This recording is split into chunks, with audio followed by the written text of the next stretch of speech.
Hello students, welcome to Magnet Brains. मैं रूपाली वर्मा। आ गए हम फिर से एक नया बहुत ही लाभान्वित करने वाला आपके लिए वीडियो।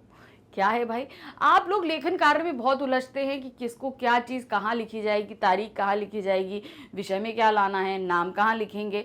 तो ये कन्फ्यूज़न हम आपका यहाँ सॉल्व कर देते हैं। भाई टेस्ट और एग्ज़ाम तो आते ही रहते हैं साल भर में और सभी में ये सारी चीज़ें पूछी जाती हैं।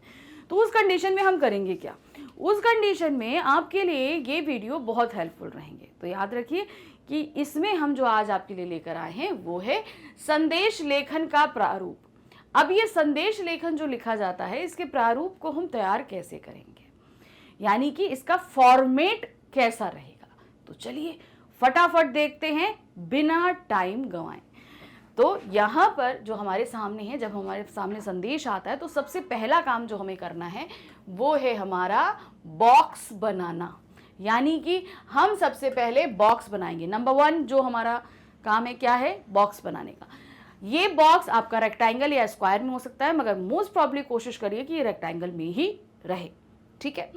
उसके बाद हम सबसे पहले जो लिखते हैं वो है शीर्षक। यानी कि ये जो हमारे सामने संदेश लेखन दिया जा रहा है, जो भी क्वेश्चन आता है, उस क्वेश्चन में हम सबसे पहले किस चीज़ का संदेश है। ये शुभकामना संदेश है, बधाई संदेश है, आपका शोक संदेश है, सांत्वना संदेश है, जो कोई भी संदेश है वो सबसे पहले आपको ऊपर लिखना होता है। ठीक है। तो ये हो गया हमारा शीर्षक लिखना, मतलब नंबर 2 का। ओके। फिर उसके बाद आते हैं हम दिनांक, समय, ये 2 चीज़ों पर। तो दिनांक आप लिखेंगे। अच्छा, इसमें जो कुछ भी लिखा जाएगा सब लेफ्ट हैंड साइड लिखा जाएगा, राइट हैंड साइड आप कुछ भी लिखने के लिए नहीं आएंगे। ओके। लेफ्ट हैंड साइड पे आप जाएंगे, दिनांक लिखेंगे सबसे पहले। तो ये हो गया नंबर 3। उसके बाद समय हो गया आपका नंबर 4। ठीक। फिर उसके बाद आते हैं कि आप जिसको भी ये संदेश देने जा रहे हो उसका नाम। माता जी को आदरणीय माता जी, बहन प्रिय बहन, भाई तो क्या कहते हैं प्यारे भाई, कुछ भी करके आप दे सकते हो। आदरणीय पिताजी, शिक्षक, चाचा जी, किसी को भी आप जो है आप ये संदेश देना चाहते हो वो आप लिखोगे। अब ये संदेश में जैसे हमने यहाँ पर जिसको दे रहे हैं उसका नाम, यानी कि अभिवादन, क्या यहाँ पर लिखेंगे नंबर 5 आपको अभिवादन, यानी कि प्रिय मित्र अंकुर यहाँ पर हमने दिया। तो जो भी जिसको भी हम संदेश देने जा रहे हैं उसको हम अभिवादन के साथ लिखेंगे। जैसे आदरणीय माता जी, आदरणीय पिताजी, बहन है छोटी तो प्रिय बहन, छोटा भाई है तो प्रिय, बड़ा भाई है तो आदरणीय भाई साहब, इस तरीके से हम लिखेंगे। तो ये अभिवादन के साथ जिसको भी हम लिखने जा रहे हैं वो भी इसमें लिख जाता है। तो ये हो गया नंबर 5।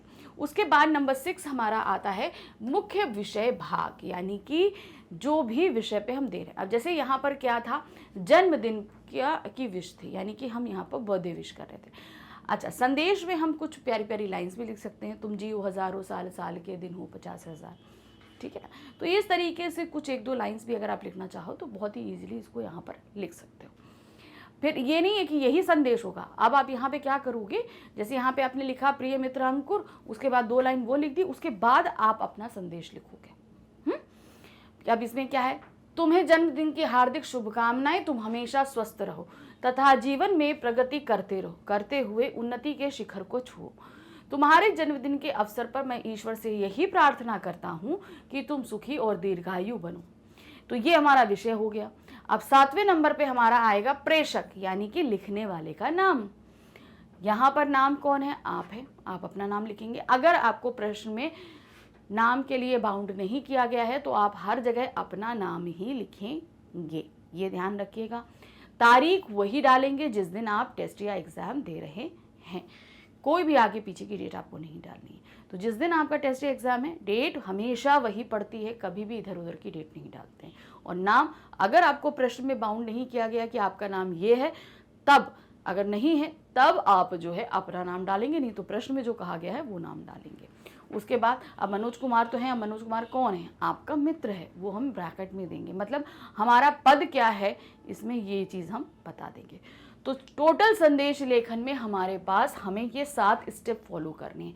पहला स्टेप बॉक्स बनाना है, दूसरा स्टेप शीर्षक है, जिस शीर्षक पर ये संदेश लिखा जा रहा है, दूसरा है आपका डेट, तीसरा है समय, चौथा है अभिवादन, चौथा है समय और पांचवा है अभिवादन, यानी कि हम जिसको पत्र लिख रहे हैं उसको अभिवादन के साथ उसका नाम।